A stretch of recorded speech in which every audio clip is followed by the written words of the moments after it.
Greetings, fellow thinkers and drinkers.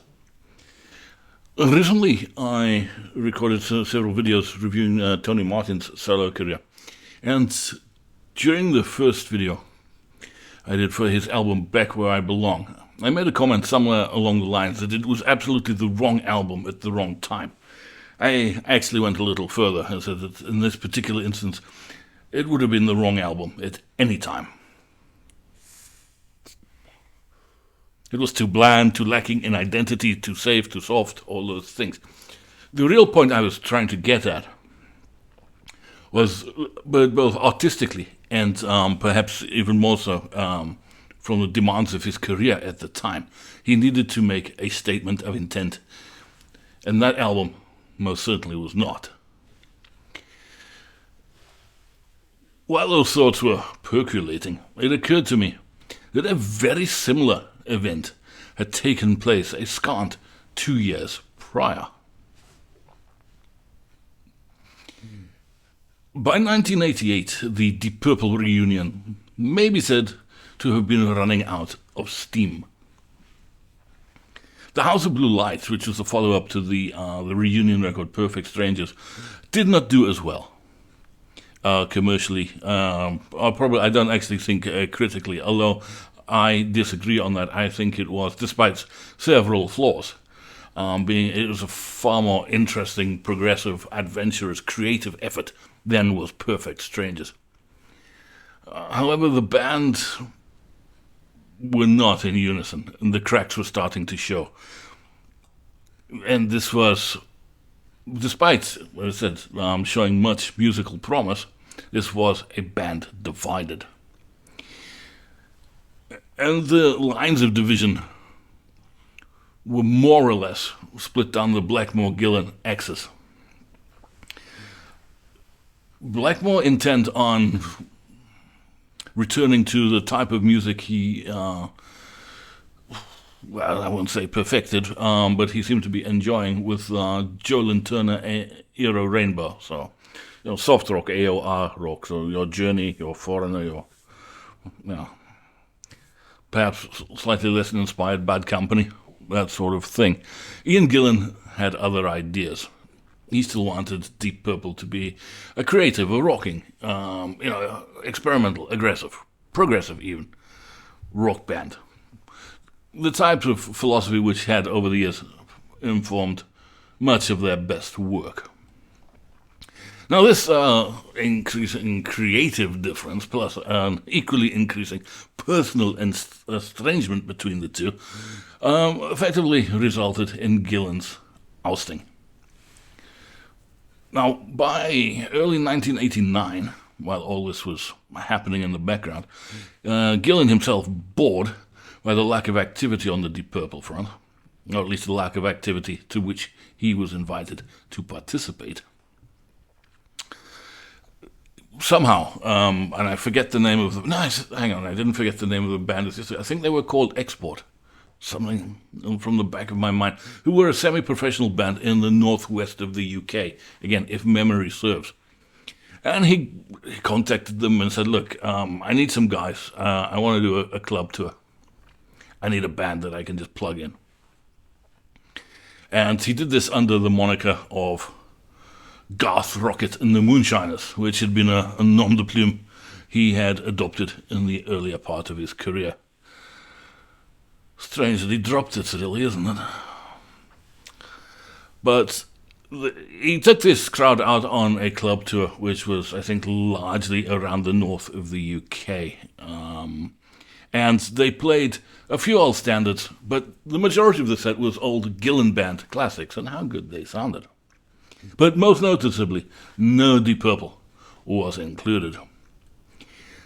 There is actually one of the shows was recorded professionally and released on video at the time. I don't know if it's still available. I do, however, believe it is on YouTube.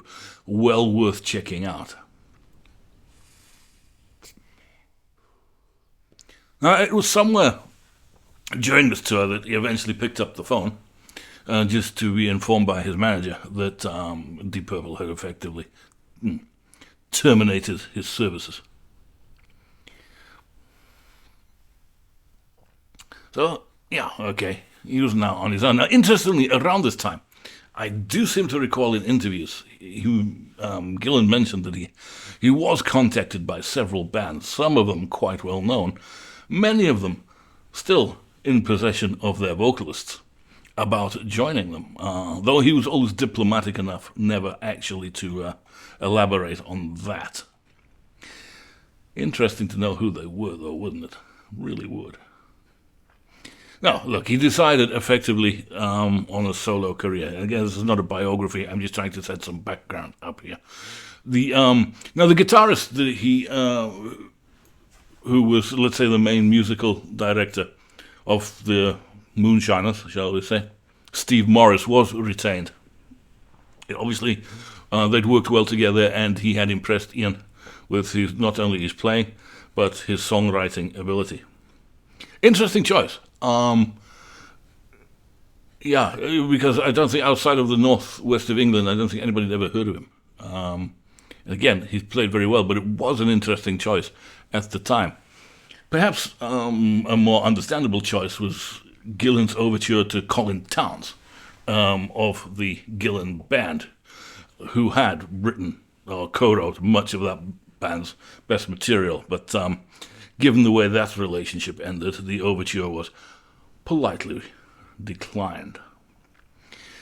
Anyway, long story short, it was Gillan and Steve Morris who got together effectively to write the next album, which were effectively, this was going to be his first real post-Deep Purple offering. So it was, no matter what anybody said at the time or subsequently, it had to be the vehicle by which he was going to relaunch his career. But music was changing, and in the next couple of years it would change even more. I've discussed that in other videos regarding other bands. But it has to be said that the prospect of Ian solo was not as appealing as it perhaps had been at the beginning of the decade, the beginning of the 80s, where the Gillan Band was something of a success. One has to wonder, just, I suppose, what his prospects actually were at this point.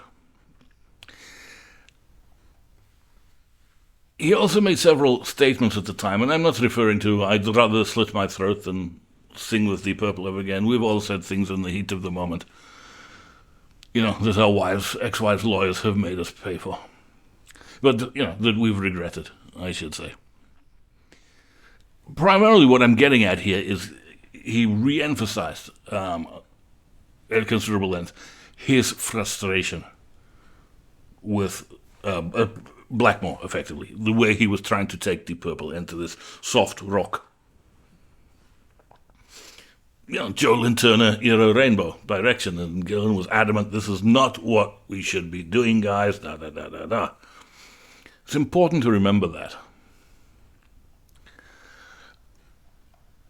They wrote and recorded the album, and some luminaries, Simon Phillips on drums, John Gustafson, except the IGB, and a couple of others actually played on the album, which was ultimately produced by Leif Masters, who again had at the time and still has today a very impressive CV.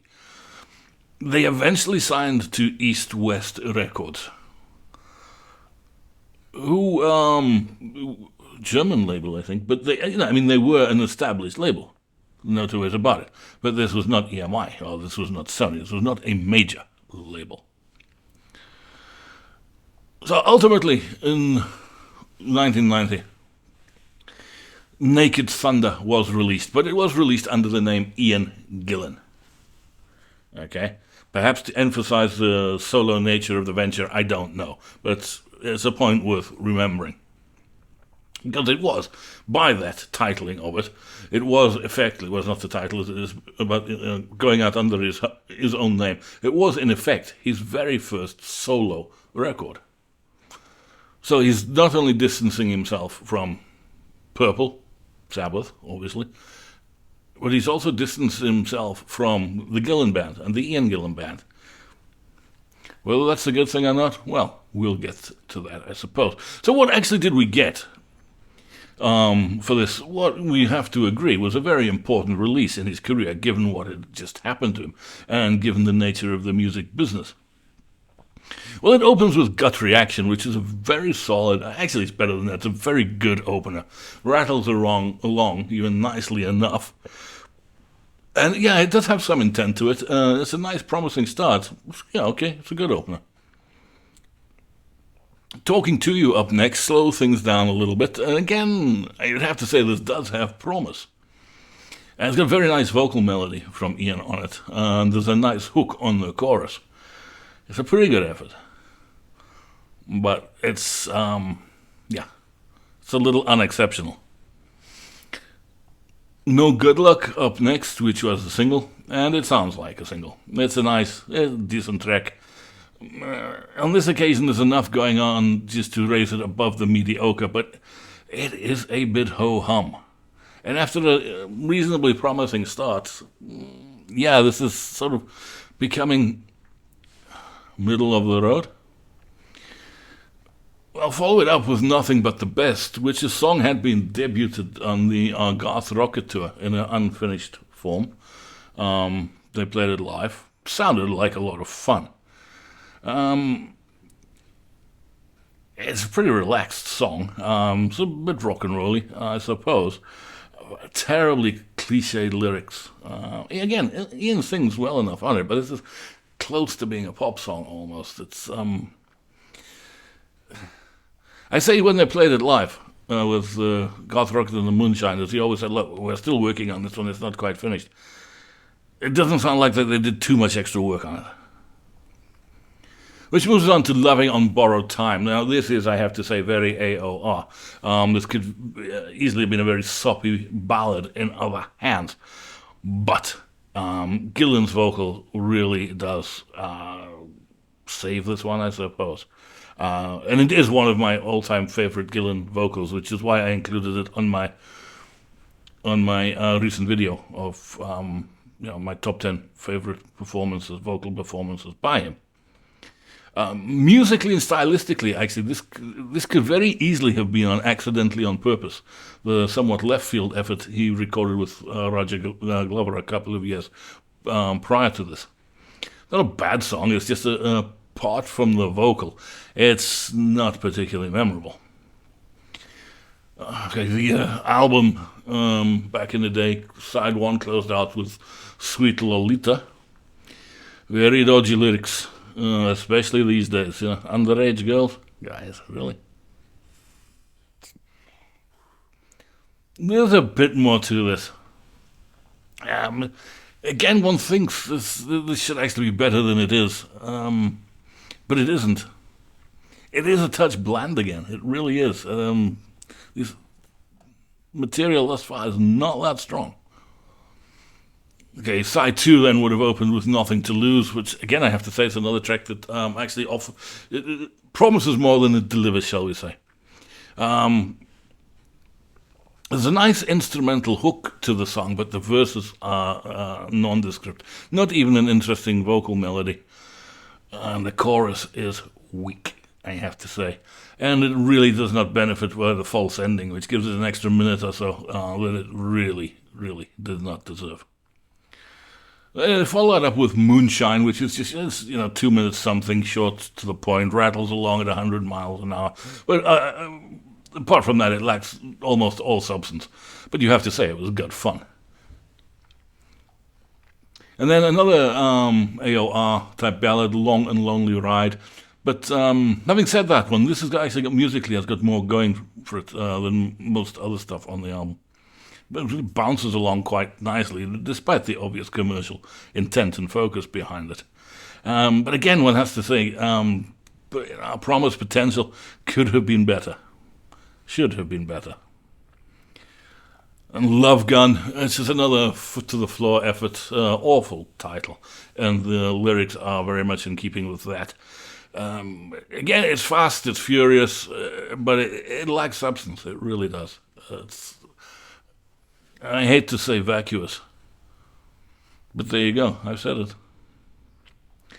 And the album finishes with a No More Keen on the Brazos, which was a pre-blues lament I think of American origin, which he had featured to considerable effect, I have to say, on the Garth Rocket and the Moonshiners tour.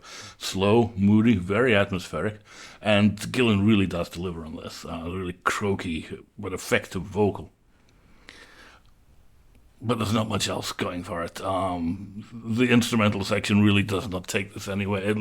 If they're going for the epic album closer here, it fails. Once you get past the vocal bit, it's amateurish, I hate to say. Okay, well, that was the album. As you probably tell by now, I was not exactly blown away by this. I have to say the production does it no favors whatsoever. If this is not exactly a 100% bona fide limp dick production, but it's too close for comfort. It's too light, it's too polished, it's too radio friendly. None of the instruments cut through at all. There's no bite to the guitar, there's no pounding effect of domineering effect of the drums, anything like that. It's just bland and inoffensive. On the positive side, you say it's clear, it's well balanced, although there's, I'm sure whoever played the bass did actually play, but you can't hear anything. Maybe bass frequencies, but you can't hear the playing. But again, I have to say, it's bland. It lacks bite. And whatever appeal, inherent strength some of the tracks may have had, well, yeah, this production just deleted them. It's, really not very good. It's, as I say, whatever positive quality there may have been to some of these songs, totally lost in the production. I have to say, however, that Steve Morris plays damn good guitar on this. Tasteful. Some of the songs aren't that great, I have to say, but he plays well. And you can understand what the attraction was from Gillan's point of view. The other thing that you can say, which is positive about this, is you can take any contemporaneous comments by Blackmore, who was fond of saying at the time that Gillan could no longer sing. Those comments can be dismissed for the utter bollocks that they are. He is in fine voice. He's in fantastic voice on this record. But the songs are just not memorable. Well, it starts decently, and there's a little bit here, but no, there are too many keyboards. It's too light. The production is too airy. The saxophone solos here is very keyboard driven. I said before in relation to some of the songs, this just lacks substance. It sounds like a pop rock production. No, that's unfair. It sounds like a Michael Bolton production or something like that. I mean, it really, this is... All of which does, at least in my mind, raise a couple of questions. And we'll just perhaps stick with one for now. But I do, at this point, given his comments, prior to the release of this album about his dissatisfaction with Blackmore and the direction of Deep Purple, well, what the hell was his problem with that? Because, as far as I'm concerned, this is stylistically not that far removed from what eventually Deep Purple produced, Slaves and Masters, and anybody familiar with my channel will know, and what utter contempt I hold that. This is not what I was expecting, given his statements. And it's not just that he failed to write convincing songs, shall we say, or he got a lame production or something like that. The songs that were written were never going to be heavy. They were never going to be rock songs. They were never going to kick ass. It was never going to make a huge statement or anything like that. It just wasn't. So what was he doing? Had he lost the plot here? I don't know. He has kind of admitted, I think, subsequently that this wasn't exactly what was required, but as far as I know, I've never heard him expand on that thought. The album was not a success, commercially, and in fairness, it did not deserve to be. And this was never going to reboot his career, if we're being brutally honest about it. Not only was the timing off for this kind of thing, the fact is, it's just simply a below-par effort. I would have said he should have come out fighting. Where, for example, was that infectious punk-fueled energy that characterized the Gillan band. No, this is if it wasn't quite a limp dick production, there is some limp dick songwriting going on here. Wow, it's confused, directionless, and it was exactly when we go back to my opening remarks when discussing that Tony Martin album. This the one thing that got this train of thought going. This, again, is exactly what was not needed at the time. Well, anyway, having recorded it, it enabled him to do what Gillan loves doing best, and that's touring. And they went out on quite a trek, I have to say. Now, the band didn't change fundamentally. Steve Morris was retained, but on the rhythm section on bass and drums, they had Chris Glenn and Ted McKenna from MSG, and they could certainly play. Tommy Eyre on Hammond and keyboards, Steve Morris on guitar. So that's your purple Gillan band setup. There's the 5-piece. But no.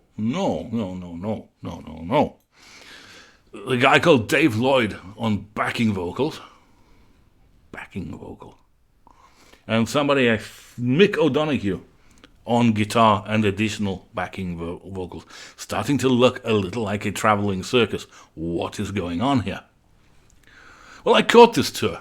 And again, they did... I think one of the UK shows was recorded. And at least an hour of it was released. What was it back in the day when you used to get a concert video? It was never more than an hour, was it? Was there some union restriction or something? It was only much later that you started getting full 2-3 hour shows being released. But anyway, I digress. As I did catch this tour. And the typical set they played would have been Gut Reaction, which... better than on the album, and proved to be a pretty good concert opener. They followed up with Demon's Eye, which is a great Deep Purple deep cut. Really great to see that. They then played Living from the City, which was, the Stevie Wonder cover, which Gillan had on his Magic album. And this is where the backing singer comes into his own, as he sings alternate verses with Ian on stage. Other than that, I don't see the point of that, or really the point of having him at all, but okay. Maybe somebody would say that's a deep cut from the Magic album, but with such a wide range, a plethora of a great original Gillan material, to say nothing else. Really? Is this the best choice? They played Smoke on the Water, which I guess I suppose he had to play it, but the fourth song in the set was certainly different. It's something they picked up on back in when he returned to Deep Purple and Steve Morse joined the band, but that's another conversation. They also played Puget Sound, another Gillan deep cut this time from Mr. Universe. And it's a great little song, but again, it does come across as a rather bizarre choice when Mr. Universe itself could have been played, Fighting Man could have been played. Bite the Bullet could have been played. I'll Rip Your Spine Out.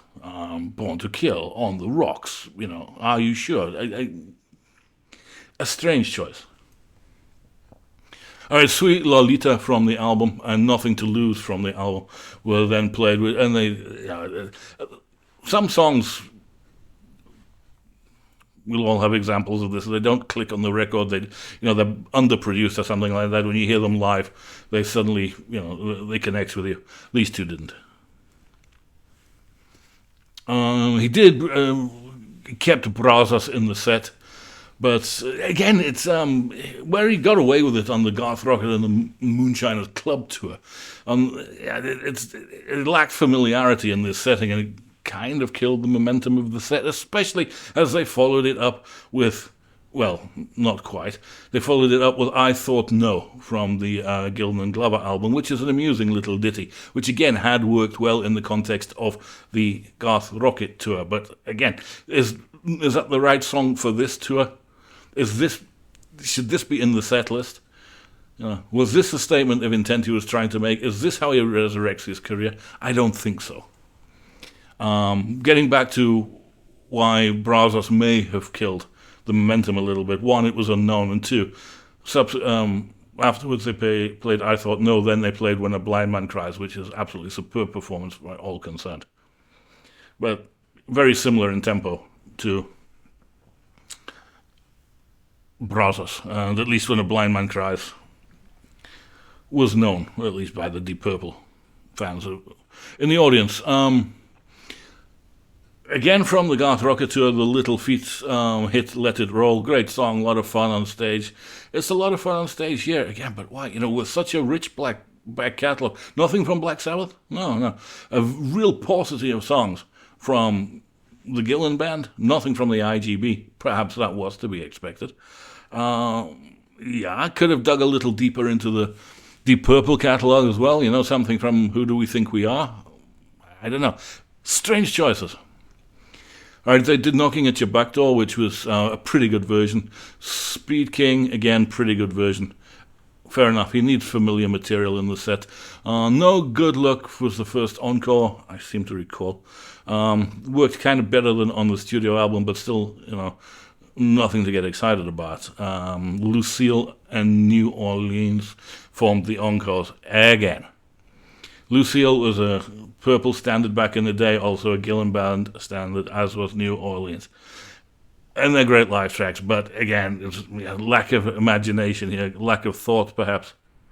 It felt to me rather like a career respective than a relaunch, as if he didn't really know what he was doing here.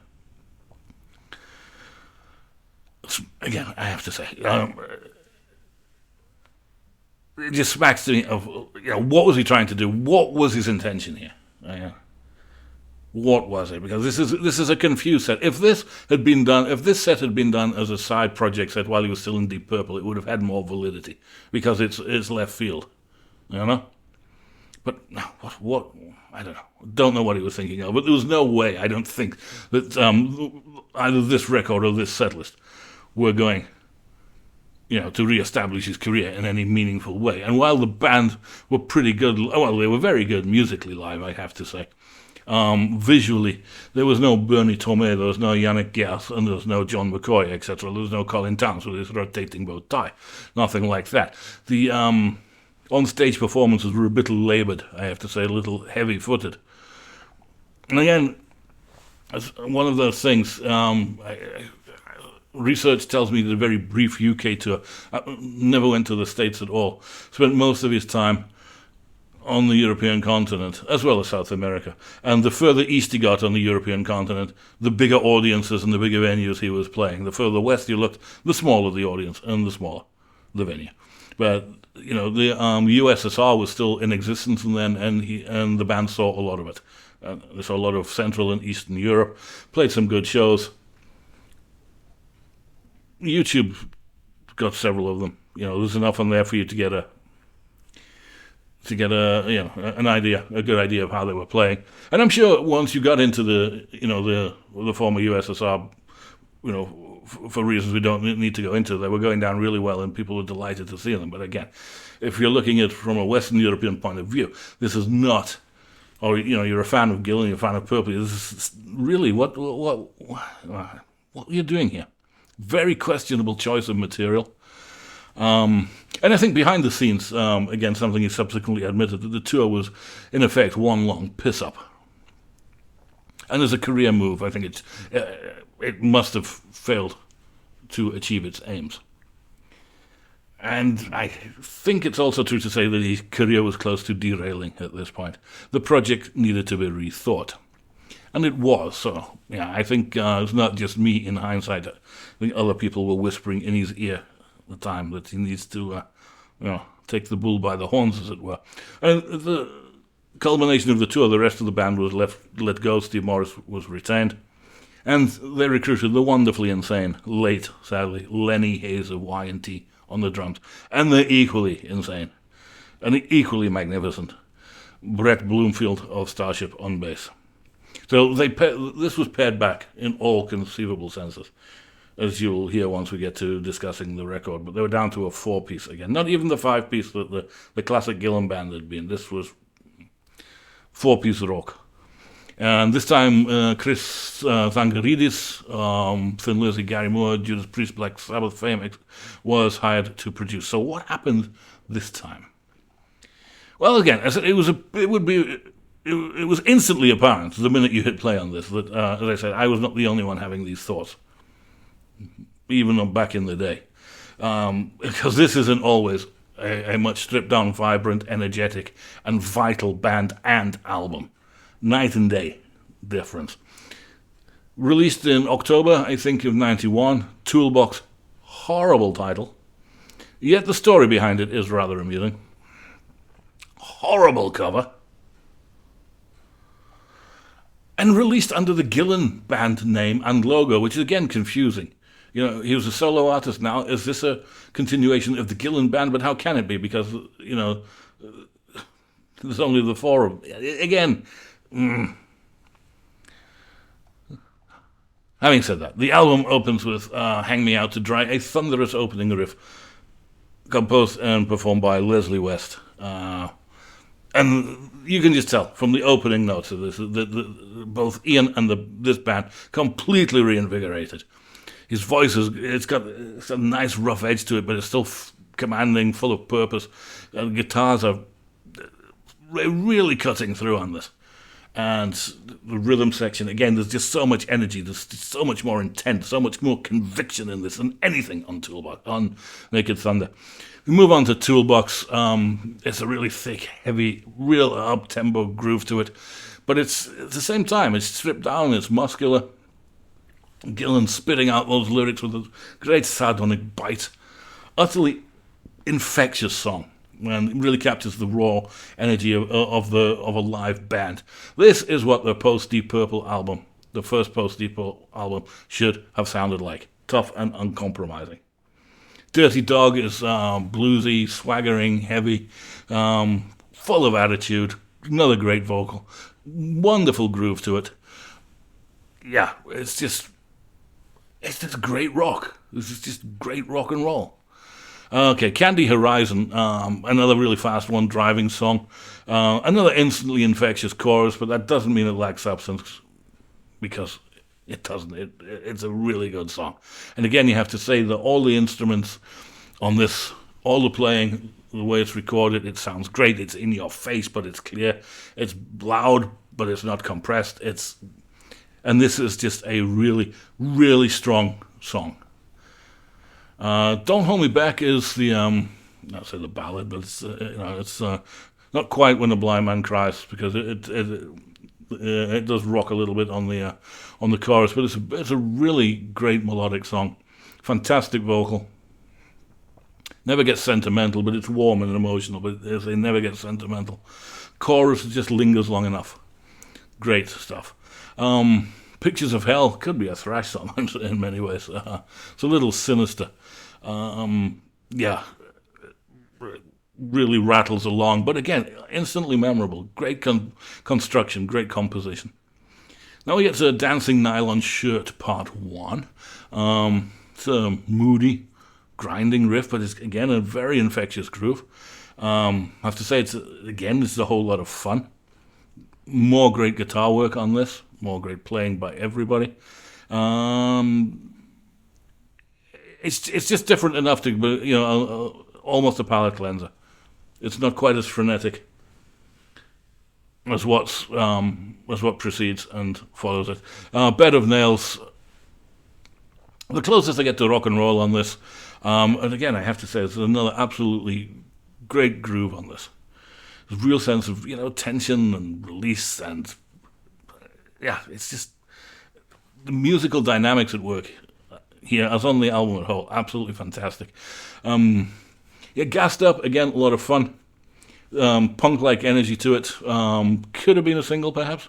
It's that one that's just got that sort of chorus, catchy chorus to it more than some of the other songs. Could easily have been a single, I think. Everything I Need, another great groove. Bit slower, but what can I say? Fantastic song. And they culminate with Dancing Nylon Shirt Part 2,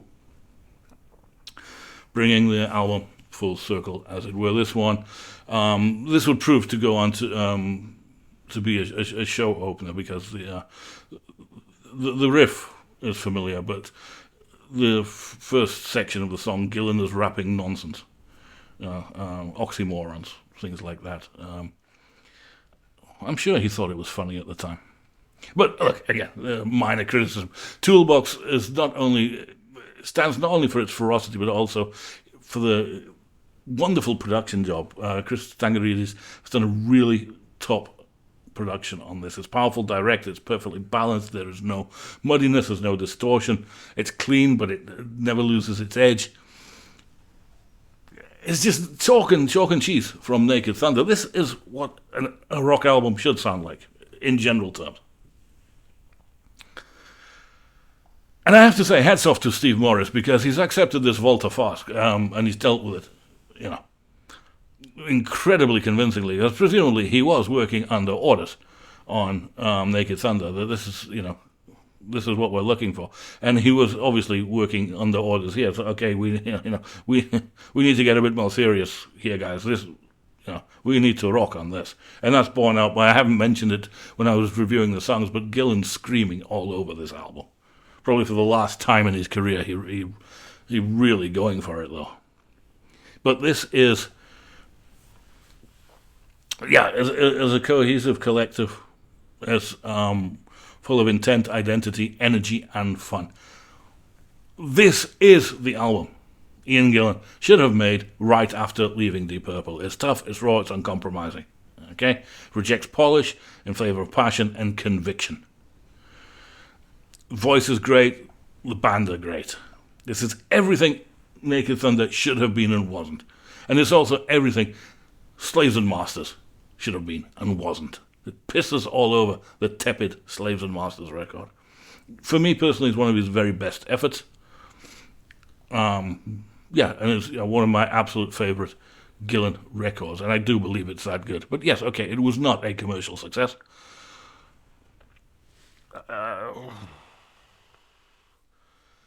And I'm no attempting to say that had this, because now we're getting into, late 91, 92, all that grunge shit and everything is happening. So the music scene is changing considerably. And it wasn't a success. But it's just, I think artistically, this was what he needed to do after leaving Deep Purple. This would have said, right, okay, this is how I see it. And they came out with Slaves and Masters, and that is it is a limp dick record. It really is. This could have been one in the eye to Blackmore. Said, no, this is what we should be doing. And he'd have made a point, and he made a convincing point, but he rather defeated his own argument with the release of Naked Thunder.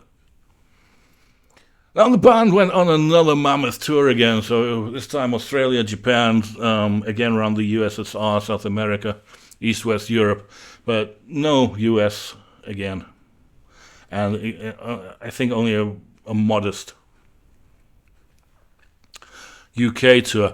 Now, they scaled this back, because there was only the four of them, and it's a completely different show. But roughly they were playing stuff, Dancing Nylon Shirt, Candy Horizon, Black Knight, Toolbox, Don't Hold Me Back, Everything I Need, Brazos, Bed of Nails, maybe I'm a Leo.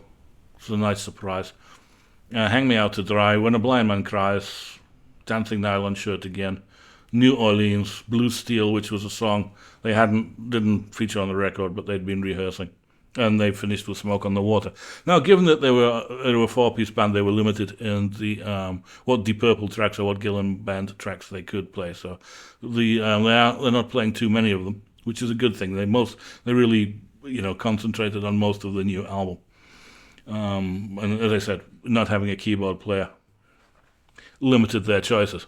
The band was great, full of energy, full of conviction. Lenny Hayes was an absolute madman on drums, and the few times I saw them, Brett Bloomfield was a sight to behold. He really was. Wow. I remember one show he started wearing a tutu. He came on stage wearing a tutu, and the guys about, he could play the second row of a rugby team. And he was thin as a beanpole at the time, wearing Doc Martin boots, a tutu. He had a massive bass guitar, head banging from the waist. It was a completely different live experience, as I said, to the somewhat uninspired, heavy-footed performances on the Naked Thunder tour. And the shows weren't quite as long because they were really going for it on stage. They were really going for it. Yeah. And I think lucky if by the time they'd had a quick cigarette before the encore, you're getting 90 minutes, but that would be about it. However, not long after the start of the tour, the powers that be felt that Steve Morris had to go, and no problem with him musically whatsoever. It's just that, and fair enough. I saw him twice. I saw him once on this tour. I saw him on the Naked Thunder tour, and he's a great musician, but he is not a captivating stage presence. And they eventually replaced him with a guy called Dean Howard of Tapar, who was much younger, looked the part, could do the moves, and could play. And when I saw the band again later on the tour with Dean Howard, yes, you have to say he was the missing component in the live experience. No idea if they'd actually got round to recording an album with him, how he would have delivered. We never got it. But certainly, he made a difference on stage. And the band just kept getting better. This was a really long tour. And as they got towards the end, they'd actually written 4 new songs, which they'd introduced into the set. And if you want evidence of that, there's a festival in Romania from around August 1992. I think it turned out to be the last gig the band did. And again, it's on YouTube. It's a great show. It really is. It's well worth checking out. And after that, it was ultimately back to Deep Purple, wasn't it? But in 40 years of gig going, the 3 or 4 shows I saw on this tour of this band are amongst the best I've ever seen. And I'll back that statement up to anybody, any time. But it wasn't really working, was it? And as I mentioned earlier, in the former Soviet Union, they were playing stadiums. They were headlining festivals in Romania. But the further west they got, the smaller the venue, the smaller the crowd, the smaller the takings. And they got dropped by their record company at this point and were unable to find another one. Apparently there was some background skullduggery going on from the Deep Purple camp to because they'd made overtures to Ian to get him back into the band. Probably don't have to say that the album Purple made without him was not exactly a runaway success. And with the 25th anniversary of Deep Purple coming up, it was obvious to everybody on the planet, apart from one Mr. Blackmore, that they needed Gillan back in the band, and they needed him as well. No, he probably needed them more, but I still don't think they could have gone with anybody else, and they certainly could not have continued with Joe Lynn Turner. So maybe it was, it was equal who needed who, but I don't know. That was just it, and he ended up, before the end of the year, he was back working on Deep Purple music, and he's been there ever since. And that is that. Now, again, interesting couple of years in Ian's career. And looking back on it, I do not dislike Naked Thunder. I'm just perplexed by it. Again, I like some of his subsequent solo albums, with which he collaborated with Steve Morris on them, Dreamcatcher, One Eye to Morocco. I don't like Gillan's. But they're kind of left field. They're not supposed to be hard rock, heavy metal records. They're done for their own sake, as was Accidentally on Purpose with Roger Glover. And it's much easier to accept that. And I can perhaps now look back at Naked Thunder and just accept it for what it is. At the time, it was much of a head scratcher. What the fuck are you trying to do here? Or what are you trying to say with this?